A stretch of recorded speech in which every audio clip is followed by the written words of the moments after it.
All right, we got this full-length mirror that we're gonna put right on the wall right here in her trailer as we're renovating it.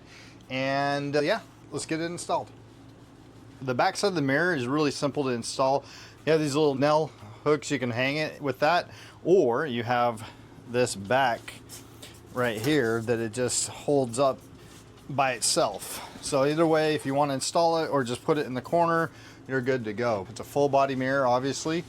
It's going to be great for what we're using it for in the trailer.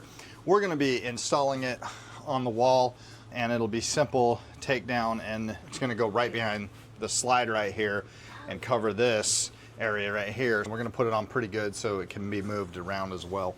But check that out. I mean, that's full body length. It's probably, how tall are you, Taylor? 5'3". So the mirror is about 5'3". So that's a pretty good mirror. So if you're in the market for a full body length mirror, this one is what we're using to get the job done. Super, super easy install on that mirror, guys. That is an awesome looking mirror. You can kind of see right above it. Also covered up some mistakes in the wall. That's the best thing that a mirror can do, is just cover up all your mistakes, except for this one.